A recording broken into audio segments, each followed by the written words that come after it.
Welcome everybody to our second session, our second class. So this is Jodi Gambini with Connecting the Dots, and we are doing a venture camp. This masterclass we are calling Time Mapping, and we left you on Wednesday. We started this great adventure. We're going to be doing it for all of May. Every Wednesday, we will be doing our class at 2 o'clock right here at Connecting the Dots Facebook page. And then every Saturday, I will be bringing my clients in and we will be discussing and they will be helping give you guys the tools and what worked for them as I walked them through time mapping.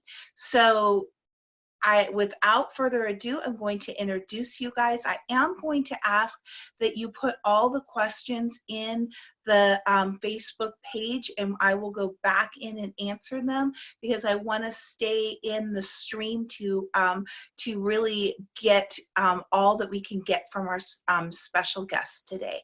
So we left with I asked you all to pick a goal that you want to work on, something that you've been trying to accomplish, something you've been trying to do, and maybe for a month, maybe for years, maybe you even say, okay, I just don't think that's our thing. But you sat and you wrote it down and God gave you something. So now I'm actually gonna talk to one of my real life clients that they're one of my, I call it kind of my ultimate one-on-one clients. We meet 90 minutes every single week. And I want to introduce to you guys my clients, which is Odinn and Michelle Alloway. Hey guys. Hey, hey. So Odinn and Michelle, can you, what I wanted to start with first was maybe just share a little bit how we got started, especially in the time mapping, because we're going to talk about time mapping, but whatever you want to share, maybe what your expectations were when we started, and then looking, I've gotten to see your progress and how many of the tools that we've used. And the reason why I chose to do the first masterclass series on time mapping is I noticed with all of my clients, there was a similar path that the time mapping process, and as we got into it and me walking you through it, there seemed to be a really great breakthrough. And I felt like with what is going on right now in the world, even if people watch it later, we were right in the middle of COVID right now, 19, and so everyone's lives have been have kind of been dropped upside down. And all of my clients I already was working with on this time mapping, but our first call when everything switched, we actually have had to revise their time mapping. So I just wanted you guys to maybe kind of introduce yourself, share a little bit about that, and what time mapping was like to you, and maybe a key piece that has helped you when we went over your goals and what we wanted to accomplish. Well, I think as far as the time mapping go, I think where we started with it was very helpful to get Odinn and I on the same page of what our priorities were, what we wanted to make important. I'm the scheduler of the family. When my kids were babies, I was a schedule Nazi. I abide by a schedule, no holds bar. We just did that. Thankfully for my kids, I have eased up since I'm not in control of every aspect of their life anymore, but it helped keep me sane and stuff. Odinn, on the other hand, is more of a free spirit. He likes to just go and do and see what happens and, you know, take things as they go. So I think with time mapping, it really helped to just get us on the same page, first of all. And I found that helpful for me, you know, so then we can still have like the same ideas of what we're working towards. So what about you? Yeah, I have a couple thoughts on that. So yeah, I think in I tend to make a separation between my business life, my professional life, and my personal life. And when it comes to the business side of things, I am very schedule oriented and detailed. And I follow, I run the same routes and same stores, and like I could tell you where I'm going to be next Tuesday at 4:00 in the afternoon right now, because I'm that dialed in when it comes to a schedule. But in my personal life, I threw out time mapping completely, because it was such a huge part of my professional life, and I wanted to have freedom. And I thought the lack of a schedule, or the ability to just fly off the handle, was what freedom really was. But what I realized is I was actually a slave to this idea of freedom. That I was never accomplishing anything in my personal life, because I didn't have any set dedication to accomplishing goals. I accomplished a lot in my professional life, and that's because I was detail oriented, and I did have a schedule, and I worked according to that. So I wanted ultimately to bring some of the successes of my professional life into my personal life and into my household. And so my second thought on that is we kind of felt as a couple that we were stuck. We weren't making progress in our personal lives. We didn't see the growth that we felt God promised us, and actually the expectation of growth that God has over our lives. We didn't see any of that kind of coming to fruition.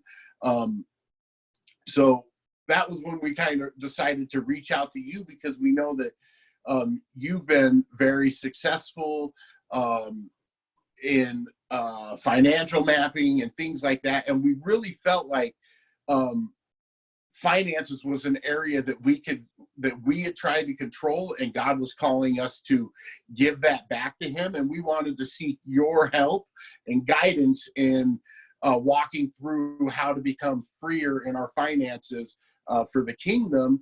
And the reality was, we were looking, or I was looking at finances as the ultimate commodity. And I think what you helped us realize, or me realize, is it's not the finances that are the ultimate commodity. We have the ability to create more of that, but the one thing we don't have the ability to create more of is time. We've been given a certain amount. Therefore, you helped me see that time was the ultimate commodity, and then being able to structure that out into a successful plan to utilize my time to the best of my ability, and then to start to see growth. So that's when, like, we've been meeting with you for many months now, and we haven't even gotten to finances, because we've really, it seems like the last 6 weeks we've spent a majority of that time focusing on time and what that looks like within our family structure, to treat time as a valuable commodity, and to honor time, and to use time to benefit us as individuals. So time mapping to me has been very freeing.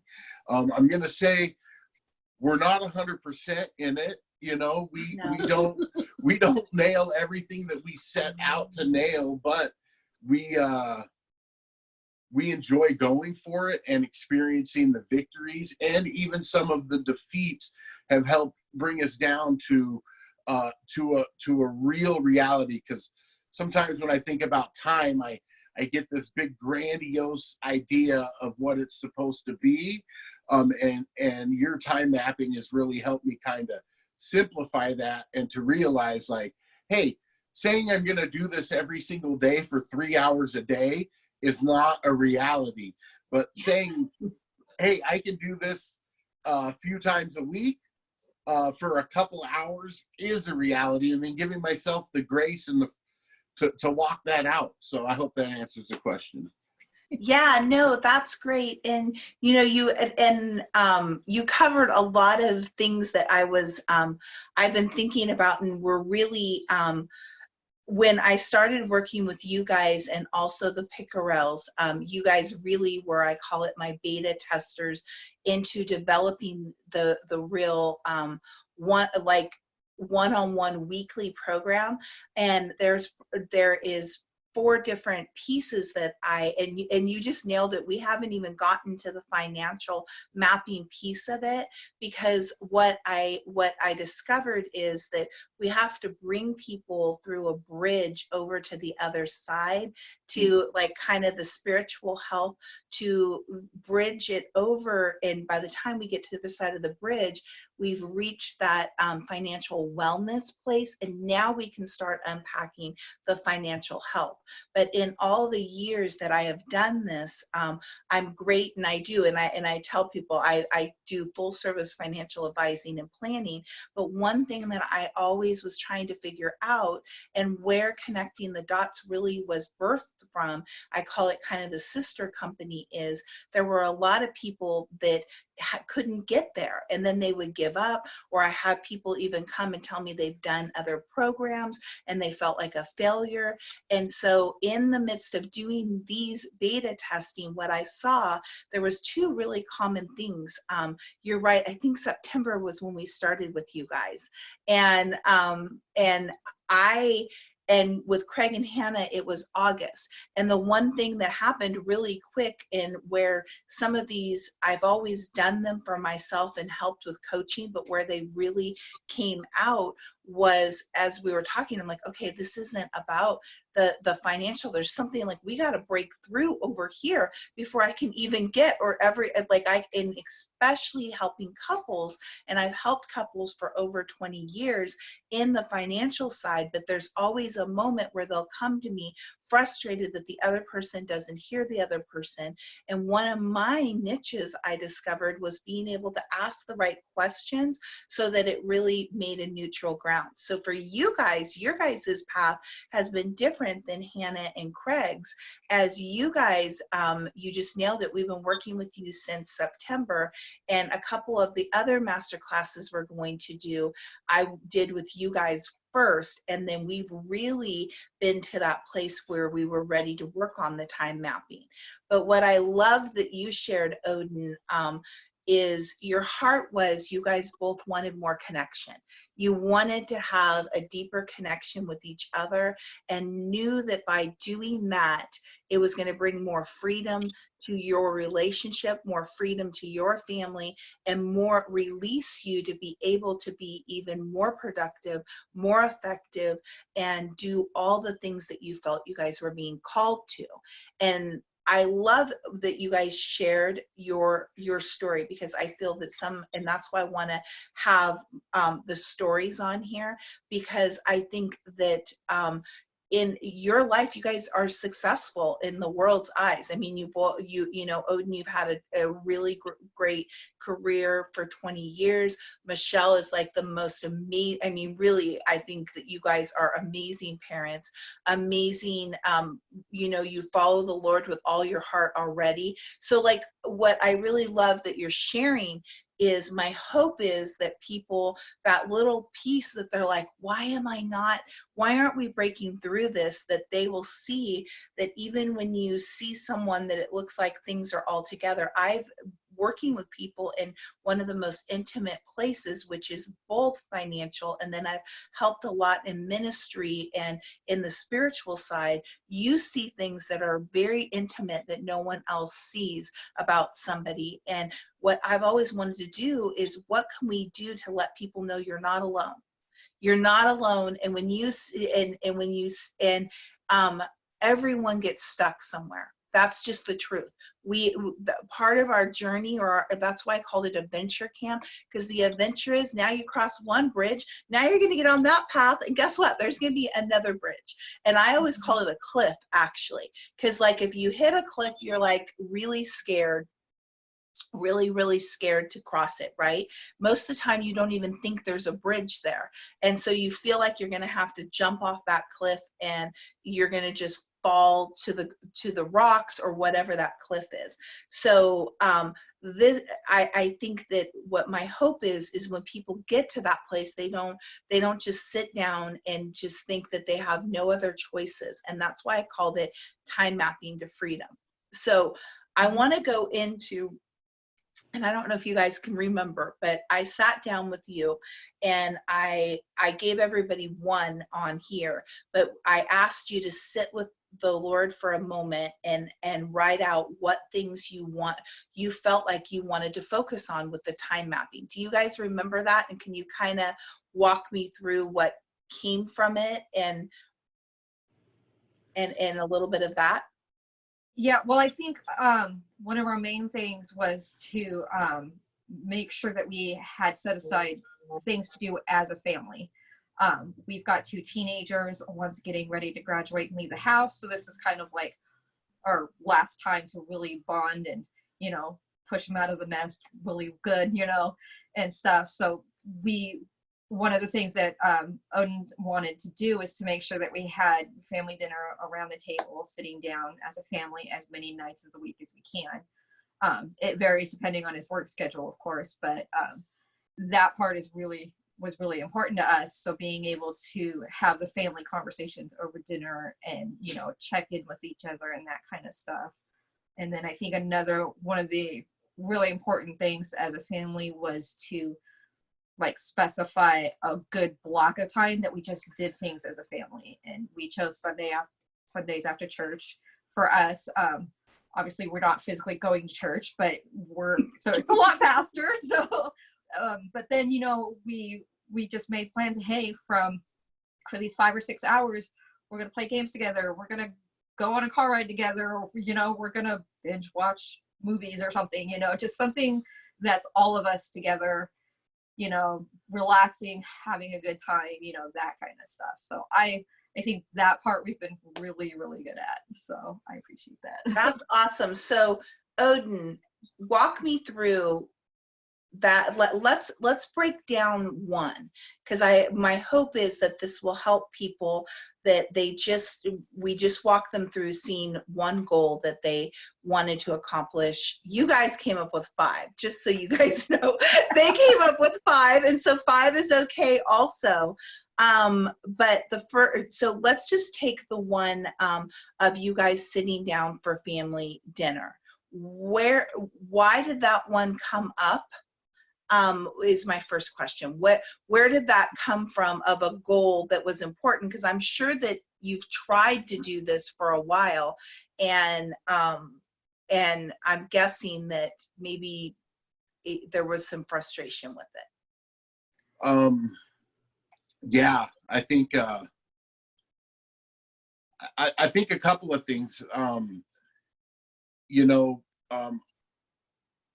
I remember my grandpa always telling me about family dinners and how that was a major part of his childhood. And it was something that they continued anytime they gathered. It was always, and I remember even going to his house as a kid, and it was like, man, you got 2 knives and a spoon and 3 forks and, plates, and dinner was a really, really big thing. And we always sat around the table. But I came from a fractured family. My parents were divorced. Dinner around the table was not something that I grew up with as something consistent in my life. So there was a longing in my heart for it, because I believe that God actually creates us for that. And if you see Jesus through the gospel accounts, he has so many meals around tables with friends and family where they just do life and have conversation. And there's something about opening up when there's a nice piece of steak on your plate, or if you're vegetarian, a beautiful salad or whatever. We have a vegetarian in our family, so maybe it's a nice baked potato, but whatever. But anyways, the table with food is a place where you can actually let your defenses down, because most of the time we're taught that we need to be on our game and pursuing things, and the table is one place where I feel like we do not have to pursue anything but each other. And I'll be honest, as a man with a career, and as most people have careers that they're pursuing, you know, staying connected is really, really hard because you're thinking about provision and, you know, the needs that the family has. And sometimes you give yourself to chasing after and pursuing those things. And by the time you're home, you know, some people may be commuting and, you know, a couple-hour drive each way every day, plus a 8 to 10 hour work day. By the time you're home, you're burnt, you're spent, and you can't even connect. So for me, I wanted the dinner table to become a place of connection for my family. And I'll be honest, in the beginning, it wasn't super successful. But Yeah. and that's where we started with, right? Was that goal, and then we started to break it down. And I love that you're sharing this because it may be a couple of simple things. All 5 of yours actually all fell under the same category, which was just bringing connection in all the different personal relationships in your life, between each other, between your kids, for each person, if I remember, because we're still working on these, so they're pretty fresh in my mind. But with the one around the table, uh-oh, I just lost you guys. Okay, sorry, we're back. Okay. Sorry about that. So what I wanted, I love that you're sharing this, because I wanted you to share how long you guys have been married and the ages of your kids, because I felt like as you even shared that, it's something that you wanted to get to. It's something you saw and was a goal. The experience you had with your grandfather and you enjoyed it. But that's what I was talking about when we have to unpack some things. Sometimes we don't understand maybe why we didn't get there, and something that we learned. So if you guys would just share with us how long you've been married and the ages of your kids, because I felt like this will even bring some hope to people. I know the answer. Okay, well, we've been married for almost 19 years. It'll be 19 years this year. We have a 17-year-old who's getting ready to graduate high school this month. And then we have a 15-and-a-half-year-old who is leaving 10th grade, going into 11th grade. And then we have a 11-year-old, almost 12-year-old, and he's leaving 6th grade, going into 7th grade. So they're very fun and interesting. Yeah. And I wanted to share that because I'm hoping that even as people are hearing this and maybe they got on this call going, okay, Jodi, I didn't even see what you talked about last time, or I don't even know that it was an underlined thing. So now I want to walk people through, because when we meet on Wednesday for the next one, we're going to unpack a little bit more. So now we've picked what the importance was. So for you guys, you were saying, okay, we want to make a time that we connect. So the first question that I asked you guys was, do you remember that? Not really. Okay, so the first thing I normally say is, all right, I want you to write down on a piece of paper right now. So now we've got what you want to accomplish, and what does it look like? Okay, we want to sit down at the dinner table. So the first thing I asked you to do separately, and so if you're watching it and you're an individual, just do it for yourself. If you're watching as a couple, I really encourage you to write them down separately and then discuss it, because that's part of the key. Is if you don't communicate what's important to you and what you think. So the first thing I asked is, okay, how often do you want to have this happen? Weekly. Is this once a month? Is this once a week? And so why don't you guys share what your answer was? Well, as far as like family dinner goes, we were aiming to do it, at least 5 nights a week. We did schedule in one evening a week for a date night for us whenever we can go out on dates again. So that would be like our goal would be to be able to sit down at the table and eat at least 5 nights a week. We obviously don't make it 5 nights a week. There's been some nights, especially this last week, where Odinn hasn't getting home until 7 or 8. So yeah, and we're going to unpack that probably the next couple of weeks of what that looks like once we set it. And Odinn, I think you hit it so well, because the most important part is to not look for perfection, because you will continue. And I don't know if you guys remember this, but we actually started the time mapping way before COVID happened. And so you guys had some date nights, you'd done a few things, and then boom, this happened.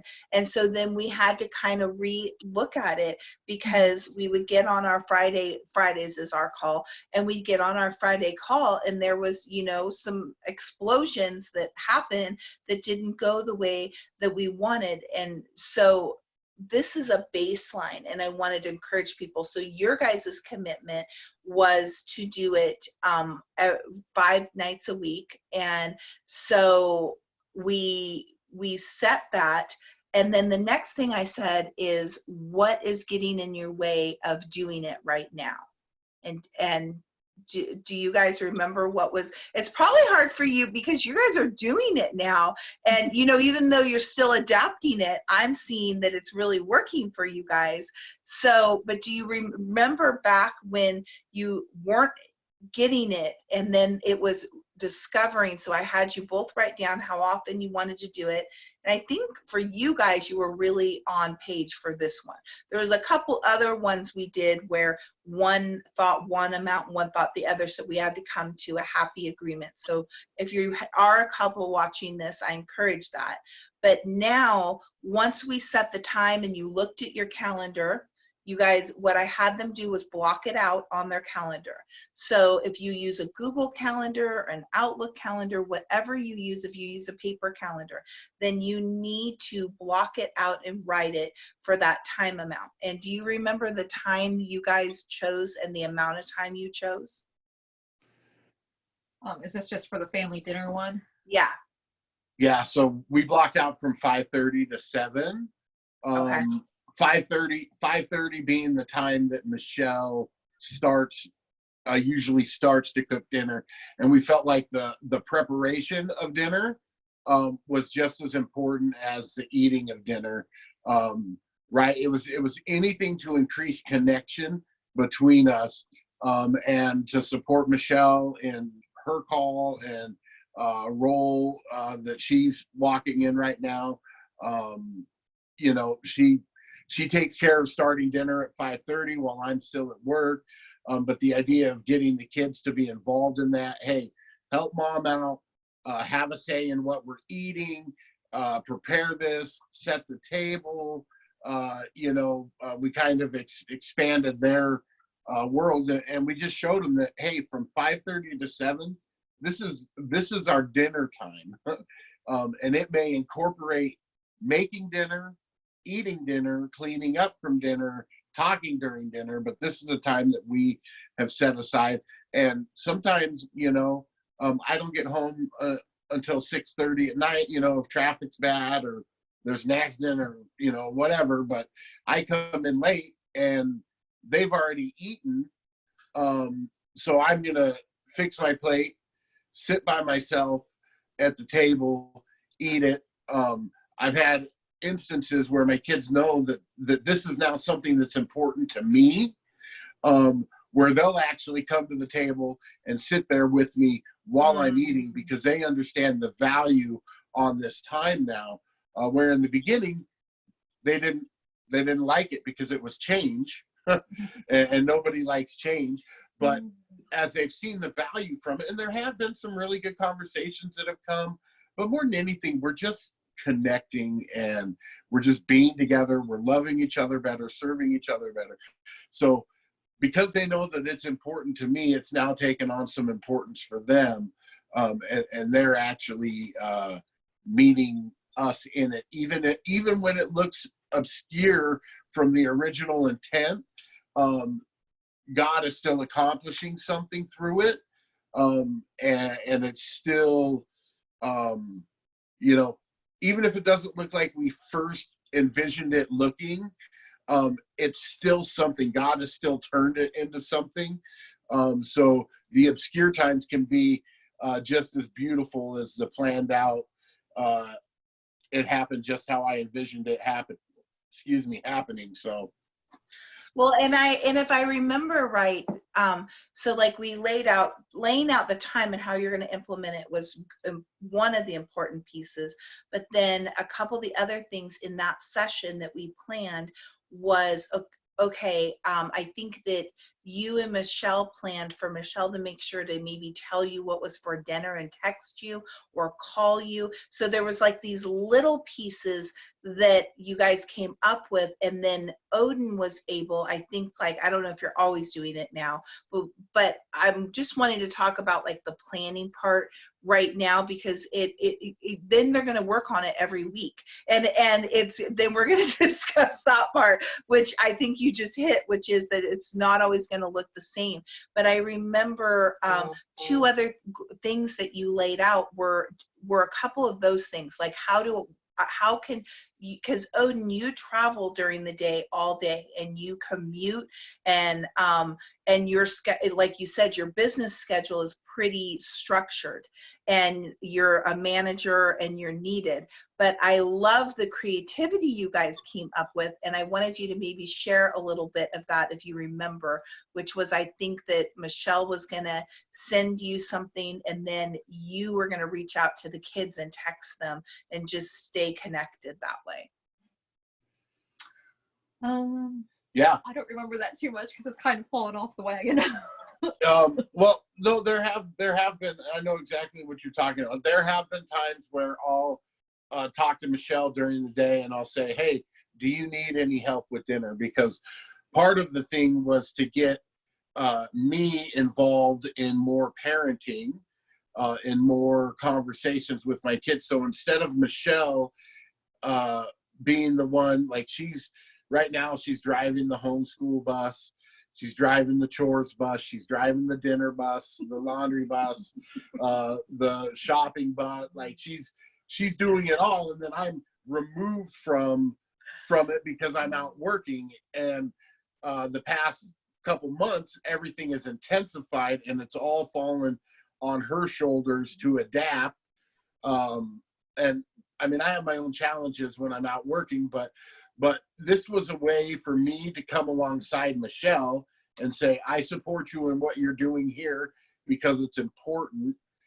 And I want you to know that even though I'm not physically here, I'm emotionally and mentally connected to what's going on here.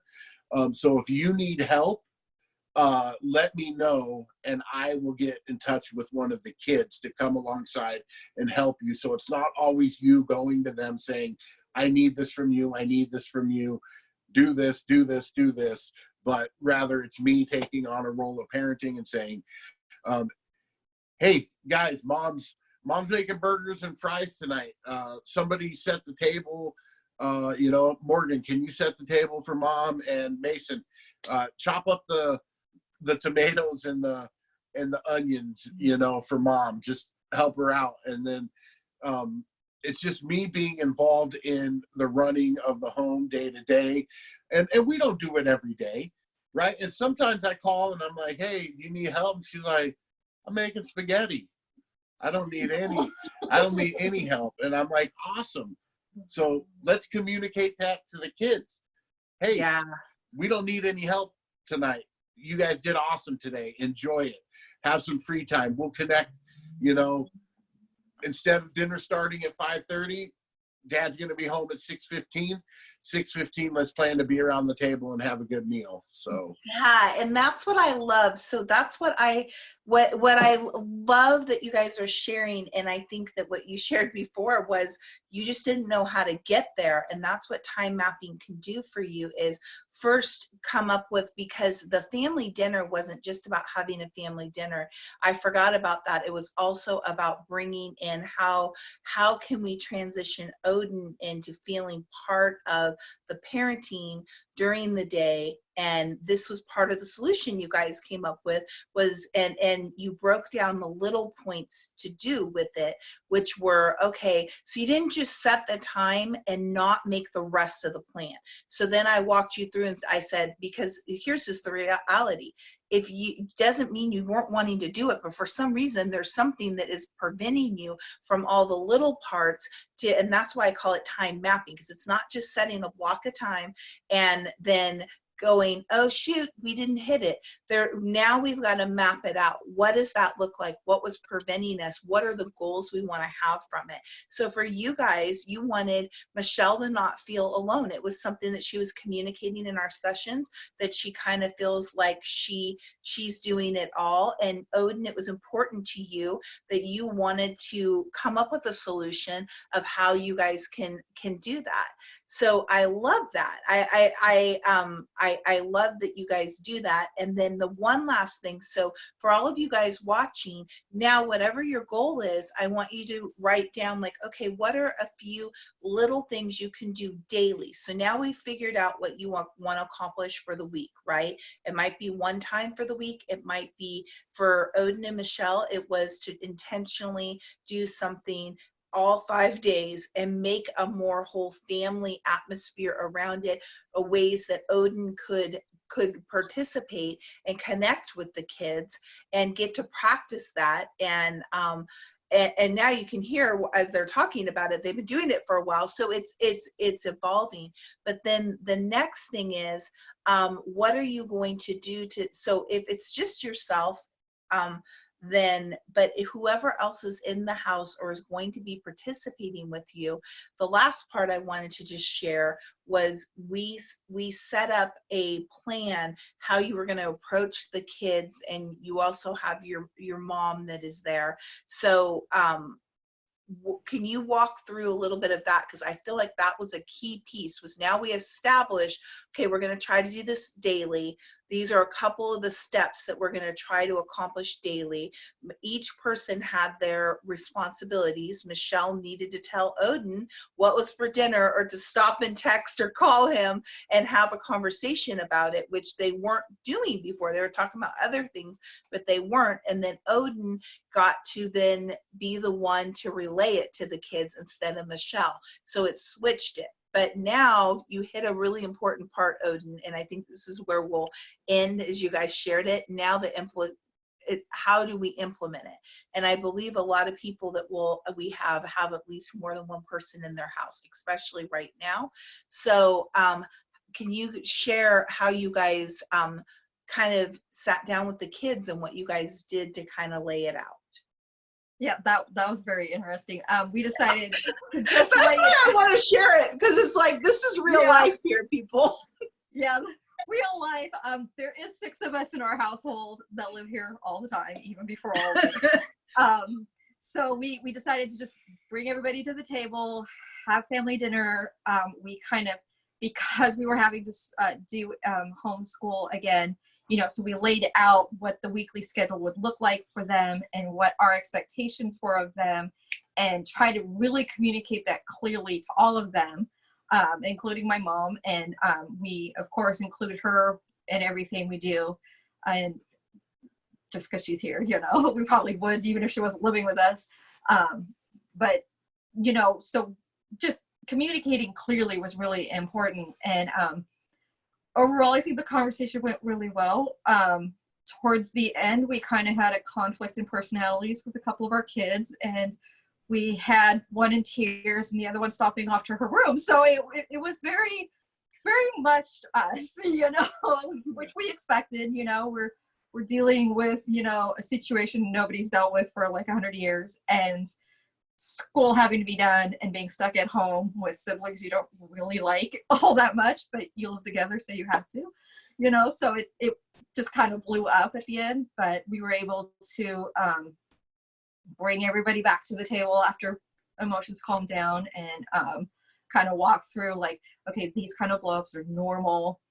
This is going to happen more as this progresses, but we're trying to put this stuff in place now as far as schedule wise, so then we are still accomplishing what we need to accomplish, we're still connecting as a family, and we're not just sitting in our separate wings of the house pouting and being mad at the world, you know. But you know, it was definitely a fun conversation to have. Yeah. And so I think we ascribed some real value and worth to everything that we wanted to bring change to in our lives. Hey, we value this. This carries value for us. It's worth whatever it costs to get to the goal. It's worth it right now. And then I think the other big thing for me was to start honoring my kids and their opinions and their individuality a lot more than what I was doing. I found myself parenting them a lot from a place of who I wanted them to be and how I wanted them to act, instead of parenting them from a place of honor, saying, I see who God has created you to be, and I want to come alongside and partner with God to help make you the most confident and capable person that God has made you to be. So starting to allow myself to parent them, to be to honor them and be made in the image that God has made them in, not in the image that I wanted to try to make them in. So that was a big kind of revelation for me in the whole process. And I was at a place, and I want to say this, where I wasn't connecting on a super deep level with my daughter on a lot of things. She's 15. We just kind of butt heads on a lot of things right now. They're a lot alike. Yeah, we are. And praise God, but we weren't connecting, and there's a lot of times where I would come to her and I'd want to have a real conversation and ask her things, and she would be very shut down for me. And then my idea was well, I'm going to go after this because I value it. And the reality is, God is showing me I need to value my daughter so much more than I value this ideal or this concept or whatever. And to shift my value from this ideal to my daughter has made a huge, huge impact. So, you know, we're like 6 weeks into this journey, and this is just a testimony to give hope. This week, like 3 days ago, I probably had one of the greatest conversations that I've ever had with my 15-year-old daughter, because she understands that I honor and value her more than my ideals or more than the goals that I'm trying to work towards. But she knows that I believe in her and I value her and I love her, and I'm a safe place to have a conversation with now. And this is just in 6 weeks. And I'm not saying we don't butt heads anymore, but I'm saying that God has given tremendous breakthrough in an area that I was a little hopeless in. And just in 6 weeks' time, I see the arc of something glorious that is gonna, and really it starts from mapping my time and committing to certain things, and to not, like, I remember after the first time we did this, I left frustrated and I'm like, this is never gonna work. And Michelle's like, trust the process. Let's keep at it. Yeah. And now 6 weeks into it, I can tell you, it works. It's really, really awesome. And Jodi, can I just say one more thing real quick? Yeah, because I actually kind of felt like we're gonna kind of end with that, and any final tips that you have, because they're gonna have this. They're gonna Saturday. That we're kind of breaking this down today, and then we're going to come back on Wednesday. So I love that you're sharing, and I even thought maybe you could share what the difference in language looked like when you realized that now you wanted to honor her and you were fighting for the connection, because that's truly what time mapping is about, is setting something and realizing the process. I think was I've walked through myself and other people, and managing your expectations, I think, too. Yeah. Yeah.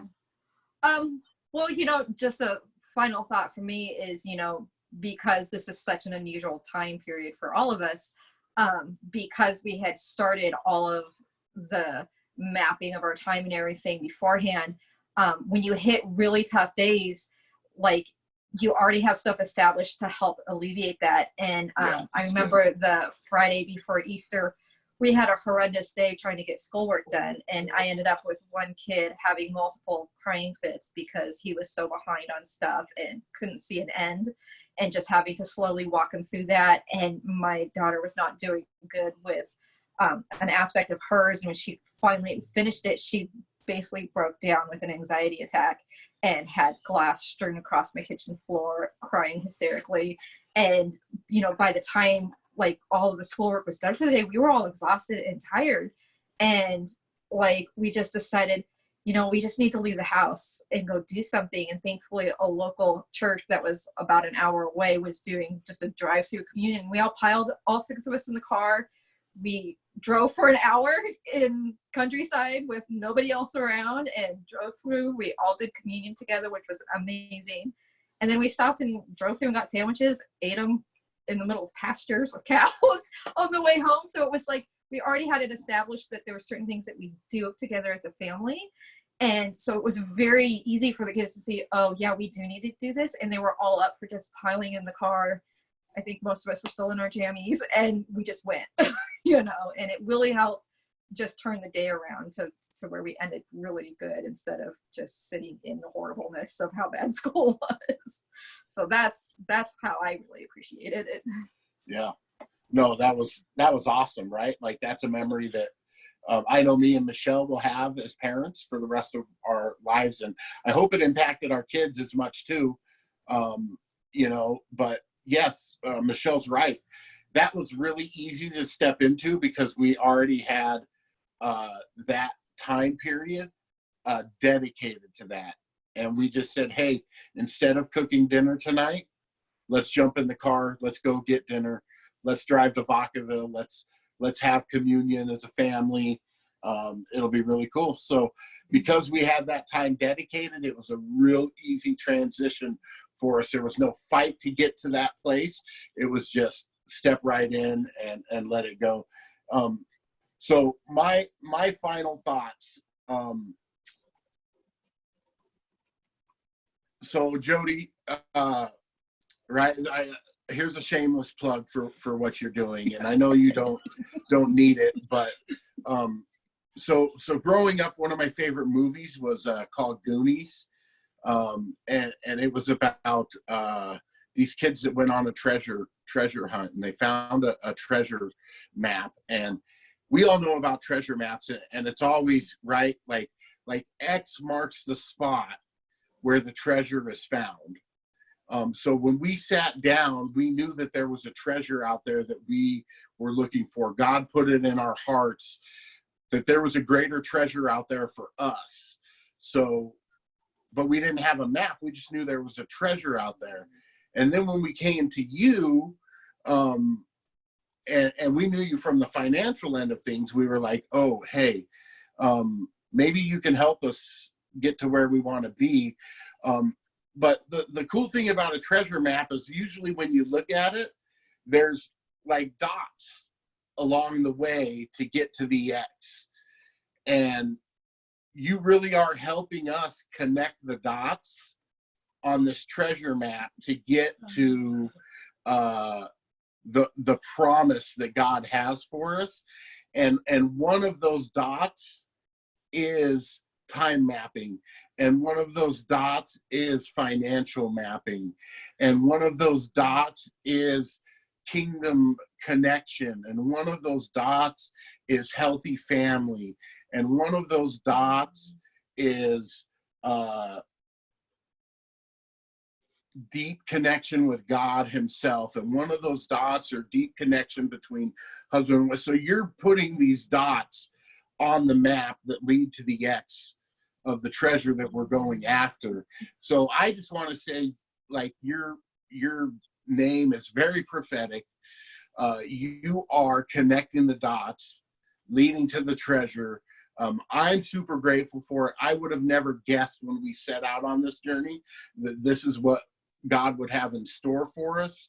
But you truly are gifted. You have a great gift at doing what you do and pulling things out and moving people from a place of stubbornness to vulnerability and God is using you to bring a lot of healing.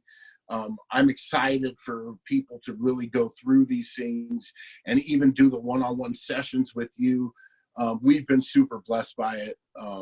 So that's my shameless plug. Connecting the Dots with Jodi Gambini will help you on your journey to finding the treasures that God has promised for you and your family.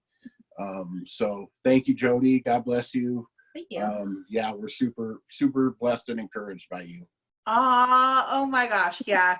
You know me. I thank you for that. My heart really truly is, I didn't see it coming in this entire package, but my heart is about bringing connection, saving relationships, marriage, family. Whether you have a family, whether your kids are grown, whether you don't have kids, like me and my husband don't have kids.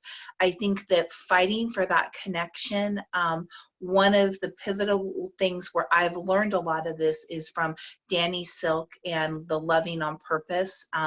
And I didn't know why God had me go through that for 18 months, really intensive, and it changed my life. But now how this normally works is you willing to do whatever you feel like you're supposed to do in a process will help others. So I hope to encourage you guys, even the vulnerability that Michelle and Odinn shared, that it's a process, that don't give up. It's a process. We'll be back. We will be having Odinn and Michelle back. We're gonna have, I think next week we will be having Craig and Hannah Pickerel, and they have a little younger kids. So we're going to bring a little dynamic with that. And then we're going to be bringing the guys together, the girls together, and then we're going to end on the 4th week with both couples together and really sharing hopefully some more equipping and tips. So and you are right, Odinn, thank you for saying that. If people are even watching this and you're thinking you need a little bit more hands-on one-on-one, let me know. I do have other packages that just like the one I do with them, and then I have like little packages of just 30-minute segments. So if anybody is interested in that, I do have that to offer. So I'm so excited to have you guys back. Thank you so much for making time, and I know this is going to help so many people. So we will see you guys soon. Bye. All right. Bye. God bless.